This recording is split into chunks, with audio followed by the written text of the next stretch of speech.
Genesis chapter 1 verse 1 to 5. Nang pasimula ay nilikha ng Elohim ang langit at lupa. Ang lupa ay walang hugis o anyo. Dilim ang bumabalot sa kalaliman at kumikilos ang espiritu ng Elohim sa ibabaw ng tubig. Sinabi ng Elohim, magkaroon ng liwanag at nagkaroon na. Nasiyahan ng Elohim ng ito'y mamasdan. Inagbukod niya ang liwanag at ang dilim. Ang liwanag ay tinawag niyang araw at ang dilim naman ay tinawag na gabi. Lumipas ang gabi at sumapit ang umaga. Iyon ang unang araw. Amen.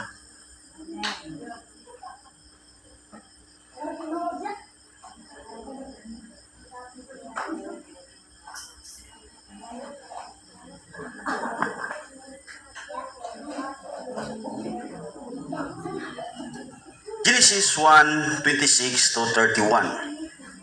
Pagkatapos sinabi ng Elohim, ngayon likhain natin ang tao ayon sa ating larawan, ayon sa ating wangis. Sila ang mamahala sa mga isda, sa mga ibon, sa himpapawid, at sa lahat ng hayop, maging maamo, mailap, malaki o maliit. Nilalangan ng Elohim ang tao ayon sa kanyang larawan. Sila ay kanyang nilalang sa isang lalaki at isang babae. At sila'y pinagpala niya. Sinabi niya, magpakarami kayo at punuin ninyo sa inyong mga anak ang buong daigdig. At kayo ang mamamahala nito. Bibigyan ko kayo ng kapangyarihan sa mga isda sa tubig, sa mga ibon sa himpapawid, at sa lahat ng mga hayop na nasa ibabaw ng lupa. Ibigay ko rin sa inyo ang lahat ng uri ng halaman, nagkakabinhi at mga bungang kahoy bilang pagkain ninyo. Ang lahat ng halamang luntian ay ibibigay ko naman sa lahat ng mga hayop sa ibabaw ng lupa at sa lahat ng mga ibon. Ito nga ang nangyari. Pinagmasdan ng Elohim ang lahat niyang ginawa at lubos siyang nasiyahan. Lumipas ang gabi at sumapit ang umaga. Iyon ang ika-6 na araw. Amen. Genesis chapter 2 verse 1 to 4. Nilikha nga ng Elohim ang langit at lupa at ang lahat ng bagay na naroon. Tinapos niyang likhain ang lahat ng ito sa loob ng 6 na araw. At siya'y nagpahinga sa ikapitong araw. Pinagpala niya ang ikapitong araw at itinuturing itong banal. Sapagkat sa araw na ito, siya ay nagpahinga matapos likhain ang lahat. Ganito ang pagkalikha sa langit at sa lupa. Nang likhain ng Yahweh Elohim ang lupa at lahat ng mga bagay sa langit. Amen. Amen.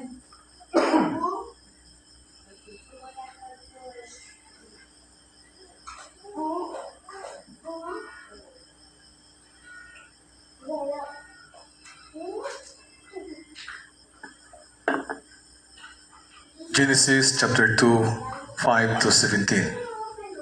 Wala pang anumang halaman o pananim sa lupa sapagkat hindi pa nagpapaulan noon ang Yahweh Elohim at wala pa ring nagsasaka. Ngunit mayroon ng bukal ng tubig na dumidilig sa kapatagan sa lupa. Pagkatapos ginawa ng Yahweh Elohim ang tao mula sa alabok, hiningaan niya sa ilong at nagkaroon ito ng buhay. Gumawa ng Yahweh Elohim ng isang halamanan sa Eden, sa dakong silangan at doon dinala ang taong kanyang nilalang. Pinatubo niya roon ang lahat ng uri ng punong kahoy na magagandang pagmasdan at masasarap na bunga. Sa gitna ng halamanan ay naroon ang punong kahoy na nagbibigay buhay at gayon din ang punong kahoy na nagbibigay kaalaman tungkol sa mabuti at masama. Umaagos noon mula sa Eden ang isang ilog na dumidilig sa halamanan. Palabas doon, ito'y nahahati sa 4 na sanga. Ang una na kung tawagin ay ilog Pison, ay umaagos sa lupain ng Havela. Lantay ang ginto roon at marami ring bidilyo at batong onese. Ang ikalawang sanga ng ilog ay tinatawag na Manggihon, ay umaagos sa lupain ng Utopia.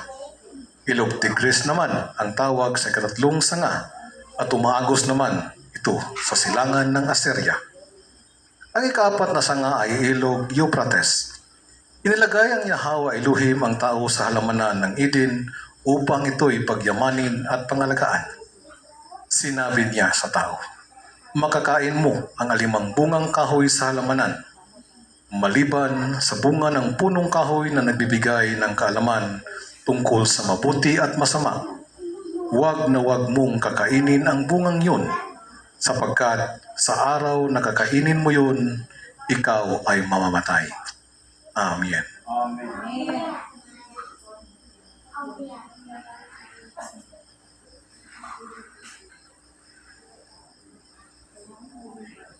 Exodus chapter 33, verse 14 to 17. Sasamahan ko kayo at bibigyan ko kayo ng kapayapaan, sagot ni Yahweh. Sinabi ni Moses, kung hindi ninyo kami sasamahan, huwag na po ninyo kaming paalisin dito. Sapagkat kung hindi kayo sasama sa amin, paano malalaman ng lahat na kami po ay inyong pinalulugdan? Kung sasama kayo sa amin, maliwanag na kami na iba sa lahat ng mga bansa. Sige, gawin ko ang hiling mo, sapagkat ako'y nalulugod sa iyo at kilalang kilala kita, sabi ni Yahweh. Amen.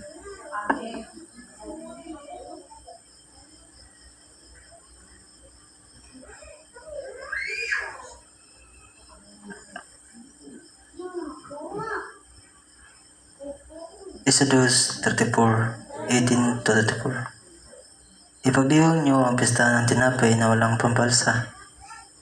Tulad ng sinabi ko sa inyo, 7 araw kayong kakain ng tinapay na walang pampalsa sa unang buwan, sapagkat iyon ang buwan ng pag-alis niyo sa Ehipto. Akin ang lahat ng panganay na lalaki, maging tao o hayop. Ang panganay na asno ay tutubusin niyo ng tupa. Kung ayaw niyong palitan, bilhin niyo ang liig. Tutubusin din ninyo ng tupa ang mga panganay na lalaki. Huwag kayong harap sa akin nang walang dalang handog. 6 na araw kayong magtatrabaho, ngunit sa 7 araw kayo'y mamamahinga, maging ito may panahon ng pagbubungkal ng lupa o ng pag-ani. Ipagdiriwang ninyo ang pista ng mga sanlinggo, ang unang pag-ani ng trigo. Ngayon din ang pista ng mga tulda tuwing matapos ang taon, 3 beses isang taon. Ang mga lalaking Israelita ay harap sa Yahweh, ang Elohim ng Israel. Kapag napalayas ko na ang mga taong daratnan niyo at lubusan na ninyong nasakop ang kanilang lupain, wala nang sasalakay sa inyo sa mga araw na kayo'y haharap sa akin. Amen.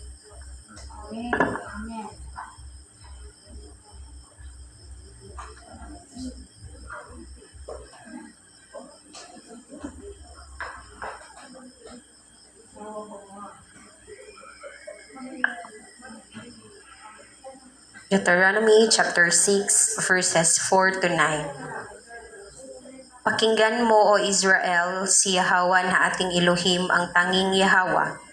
Ibigin mo si Yahweh na iyong Elohim ng buong puso, buong kaluluwa at buong lakas.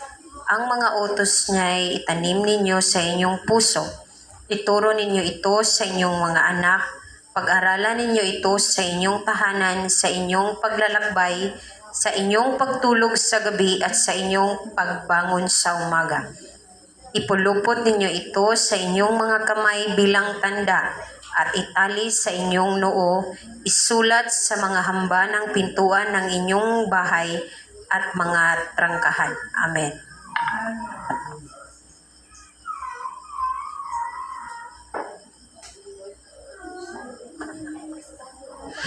Isaiah chapter 58 verse 13 to 14.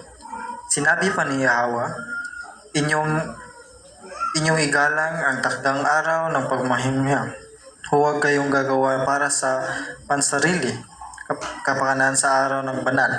Sa araw na ito, mamamahinga kayo at huwag maglalakbay o gagawa o mausap ng tungkol sa mga bagay na walang kahulugan.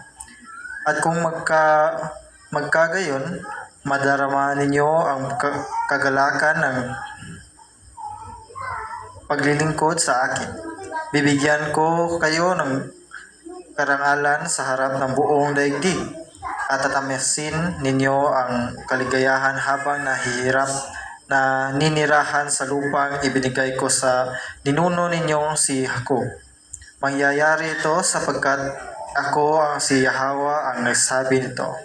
Amen.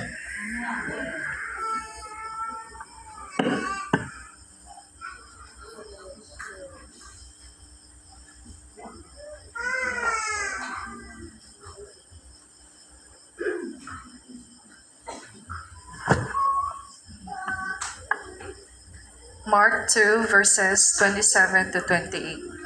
Sinabi rin ni Yahawasyai, itinakda ang araw ng pamamahinga para sa ikakabuti ng tao. Hindi nilikha ang tao para sa araw ng pamamahinga. Ang anak ng tao ay siyang Panginoon ng araw ng pamamahinga. Amen. Matthew 7 verses 12. Gawin ninyo sa inyong kapwa ang nais ninyong gawin nila sa inyo. Ito ang buod ng kautusan at ang mga sinusulat ng mga propeta. Amen.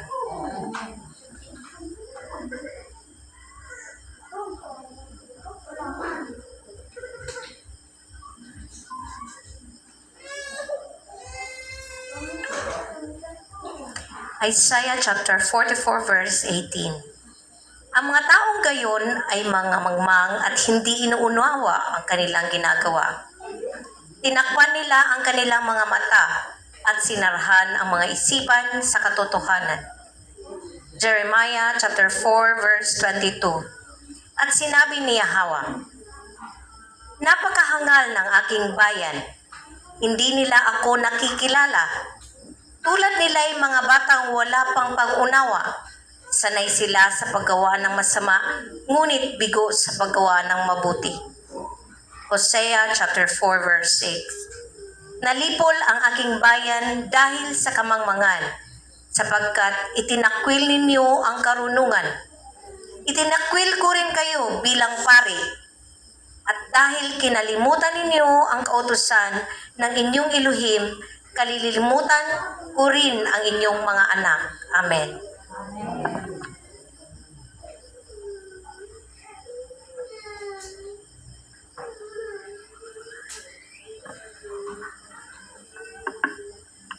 Daniel chapter 12 verse 10.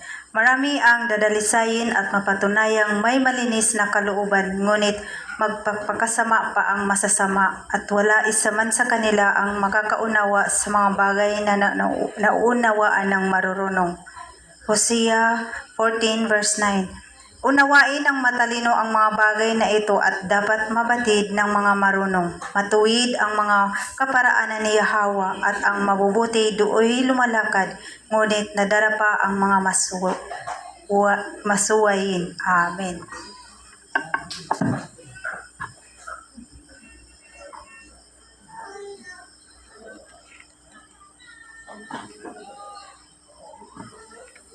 Ezekiel chapter 20 verse 10 to 13.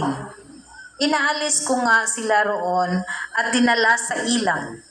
Doon ibinigay ko sa kanila ang kautusan ng mga tuntuning dapat nilang sundin upang sila'y mabuhay. Ibinigay ko rin sa kanila ang mga tuntunin para sa araw ng pamamahinga, para sa maalala nila ako na ako si Yahweh ang nagpabanal sa kanila.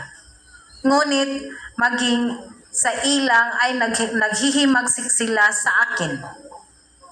Hindi nila sinunod ang aking mga tuntunin, ang kautusan kong dapat sundin upang mabuhay sila ay kanilang tinatanggihan. Bagkos, nilapastangan pa nila ang araw ng pamamahinga. At binalak ko na noong iparanas ko sa kanila ang matinding galit ko para malipol na sila. Amen. Ezekiel chapter 20 verse 19 to 20. Ako si Yahweh, ang kanilang Elohim. Sinabi kong lumakad sila ayon sa aking mga tuntunin at sunding mabuti ang aking kautusan. At pahalagahan nila ang araw ng pamahinga sapagkat ito ang mag-uugnay sa kanila at sa akin. At sa ganito'y makilala nilang ako si Yahweh, ang kanilang Elohim. Amen. Amen.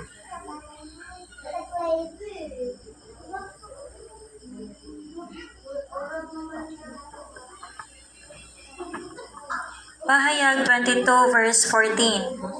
Mapapalad ang sumusunod sa kaniyang kautusan, sapagkat bibigyan sila ng karapatang makapasok sa banal na lungsod at makakain sa bunga ng punong kahoy na nagbibigay buhay.